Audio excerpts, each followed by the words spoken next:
Estamos de volta com mais um bloco do Missão Saúde na TV. E para você que chegou aí agora, vou te atualizar aqui. Nós estamos falando sobre ansiedade, o mal do século. E estamos aqui como convidados aqui conosco, os psicanalistas, a Kênia e o Edivaldo, já fizeram suas apresentações. Já discutimos um pouco no primeiro bloco sobre a ansiedade, o que é a ansiedade, por que nós estamos tratando sobre esse assunto. Então tá bem bacana, não saio daí que a gente vai continuar aqui, né? E eu já queria que vocês falassem um pouquinho sobre a origem disso tudo, né? A origem dessa questão da ansiedade, de onde veio isso, né? Por que foi estudado isso? Então, assim, fala pra gente um pouquinho a respeito dessa questão. A ansiedade básica, todos nós temos. Mas, psicanaliticamente falando, a origem da ansiedade, ela tem uma historinha que eu gostaria de contar para vocês. Teoricamente, né? Existiu uma psicanalista muito famosa chamada Karen Horney, do final do século XIX para o século XX, depois que a psicanálise já tinha sido criada, reformulada por Freud. Ela adotou algumas teorias sobre o início da ansiedade. No início ela chamou ansiedade básica, né? E ela parte de dois princípios. Todo ser humano ele tem dois fatores muito importantes na vida. Todo ser humano. A satisfação e a segurança. Todo ser humano, toda criança precisa ter satisfação e precisa ter segurança na sua infância. Uma criança que não tem segurança e nem satisfação na infância, ela pode desenvolver aí, sei lá, um transtorno psicológico, transtorno emocional, durante toda a sua vida. E quando uma criança ela tem essa sensação de segurança e satisfação na sua vida, durante seus primeiros dias de vida, na sua infância, ela vai desenvolver uma vida mais envolvida de afagos, de carinhos, de aconchegos. Então, quando uma criança ela tem segurança, ela desenvolve uma vida emocional e psicológica mais saudável. Porém, quando não tem segurança e nem satisfação, ela vai desenvolver, em primeiro lugar, a hostilidade básica, que é uma ação da criança inconsciente. Isso passa despercebido diante dos nossos olhos, porque é inconsciente. Ela tem uma certa hostilidade básica para com os pais. E quando ela também não tem essa satisfação de segurança, essa satisfação de gratificação, ela desenvolve a ansiedade básica, que é um sentimento de estar indefeso num mundo hostil, num mundo que está à sua volta. Enfim, essa sensação de estar em insegurança diante do mundo é exatamente a ansiedade básica que a criança desenvolve. Então, ela tem a origem, basicamente, na construção do desenvolvimento da educação da criança. Na medida que os pais não dão à criança uma educação, um cuidado mais adequado, mais facultativo, a criança vai desenvolver, sim, uma ansiedade básica. Então, nós podemos entender aqui que a ansiedade básica, que pode, sim, se tornar patológica, doentia, pode se tornar algo mais sério na vida adulta, ela é desencadeada exatamente daquilo que surgiu dos pais, da convivência que teve com seus criadores, da convivência que teve com seu professor, seu vizinho, porque todo mundo, toda criança, no desenvolver da sua vida, ela vai se identificando com pessoas da sua convivência, do seu círculo de convivência. Então, a ansiedade, ela é desenvolvida a partir daí, a partir da construção de vida que a criança tem com os seus pais, com seus professores, colegas, vizinhos, etc, etc. E ela pode se agravando, né? Sim, vai se agravando. Se não for tratado, se não for buscado ajuda, a gente percebe isso na sociedade em geral, né? O agravamento dessa ansiedade que já vira, como a gente falou no primeiro bloco, o patológico, né? Não foi observado, não foi tratado lá atrás, né? Algo nesse sentido, e aí a pessoa vai carregando aquilo ali como um fardo, né? E aí chega a idade adulta num estágio assim que muitas vezes eu acredito que vocês já tenham visto assim situações extremas, né, da ansiedade. Dármina, quando alguém ele de repente se machuca tem uma feridinha na perna, vamos supor que seja na perna. E se ele não colocar a medicação, não cuidar daquele ferimento, aquele ferimento ele pode cada vez mais, cada dia que se passa, ele pode bater em algo e ele vai aumentando. A tendência é aumentar e não sarar. Por quê? Porque ele vai sendo machucado, né? Tu falou no início também sobre os gatilhos, né? Sim. Que tem ali um ponto que Sim. vai mexer na ferida, né? Assim, alguma mexe coisa na ali ferida. que mexe na ferida. É mais ou menos isso? Sim. E aí que vai aumentando, e aí a pessoa pode perder a perna ou virar um câncer. Por exemplo, se você não cuidar de uma ferida, ela vai evoluir para algo ruim, né? Porque às vezes vai machucando. Então, mas o interessante estávamos falando sobre a origem da ansiedade. E o interessante é que a gente vai ver lá em Mateus, capítulo 6, Jesus falando, muito antes de qualquer psicólogo, muito antes de qualquer teoria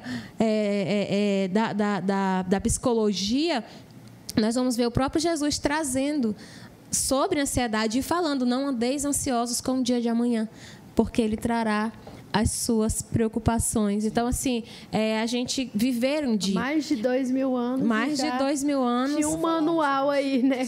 E é muito interessante falar para você que está em casa, gente, olha, o amanhã ainda não existe, viva o hoje. Então, assim, a gente tem que viver o hoje com intensidade, procurar resolver as coisas de hoje, porque o ansioso, ele não vive o hoje. Não vive. Ele está preocupado com amanhã. Como o Edivaldo falou sobre a criança, eu gostaria de ressaltar algo muito importante, tanto para a criança como para os adultos. Mas um recadinho para as crianças é que os pais estão deixando as crianças tempo demais com o aparelho de celular nas mãos. Estão deixando a criança tempo demais em frente a uma televisão, por exemplo. E essas telas, elas vão prejudicar o cérebro dessa criança, né? O tálamo é responsável pelas emoções, pelas sensações.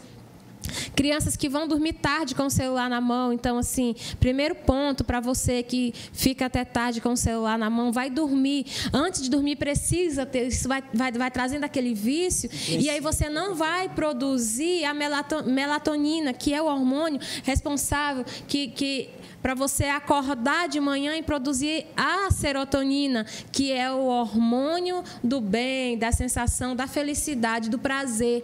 Então, se você não produz a melatonina, obviamente você também não vai produzir a serotonina e você vai trazer aí muitas coisas ruins para a sua saúde física e também para a tua saúde mental, porque vai fazer com que se produzam mais adrenalina e cortisol e vai cada vez mais prejudicar o corpo, trazendo essas sensações. Porque muitas das vezes, nós que somos psicanalistas, que tratamos traumas, né? São traumas que as pessoas nem sabem que têm. E a gente observa que tem pessoas que estão passando por processos como esses, como crises de ansiedade, não por causa apenas porque teve um trauma, mas por causa de uma medicação que ela está tomando, por causa da falta dos hormônios sendo produzidos, de uma má alimentação. Então, tem tudo isso. E assim, já estou falando, né, em algumas situações, quais são os males, assim, os malefícios, de fato, da ansiedade? Né? Porque, às vezes, a pessoa até está, mas ela não sabe, né, que isso pode gerar algo. A gente já falou aqui algumas questões aí, mas eu queria que vocês frisassem melhor, assim, quais são os males, assim, dessa ansiedade. Vou falar um pouquinho sobre criança e ele vai falar mais sobre o adulto, tá? Crianças, se você observa que o seu filhinho anda roendo as unhas, né? Que balança a perninha demais, isso daí já pode ser um sinal de que essa criança está já sofrendo. Não vou te dizer que seja com crises, mas que já seja um início de ansiedade, né?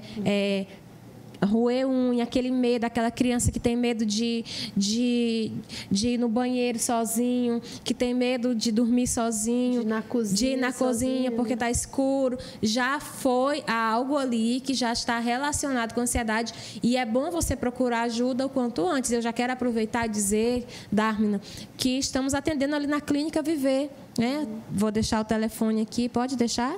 Já me senti à vontade de deixar o telefone. E podem nos procurar na Clínica Viver. Nós temos também atendimento online. Né? E atendimento presencial aqui em Marabá. Ok. Bom, falando sobre os males, então, da ansiedade, houve uma pesquisa, estava dando uma analisada sobre alguma pesquisa da ansiedade. 95% daquilo que nós ansiamos no futuro, 95, de 100%, 95% não acontece.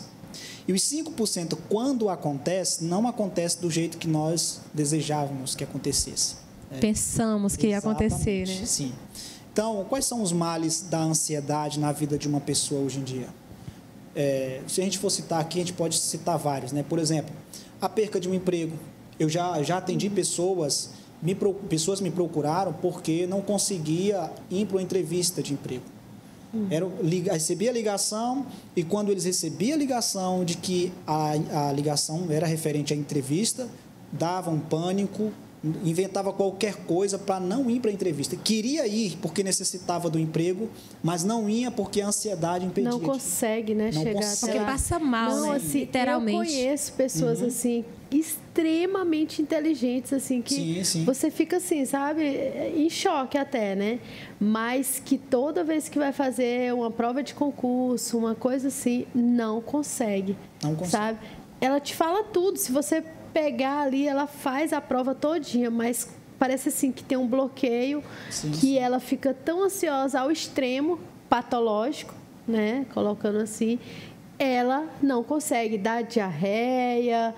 Acontece várias coisas assim que a pessoa simplesmente não consegue, né? Assim. Porque realmente o corpo sente. E eu tenho 2 pacientes que estão comigo até hoje, graças a Deus, e eles tinham uma prova, e eles muito ansiosos, né? E eles tinham prova para fazer, e a gente aplicou umas técnicas, e graças a Deus, Dármina, eles conseguiram fazer essas provas, passaram, hoje estão num bom emprego, porque através da terapia eles conseguiram.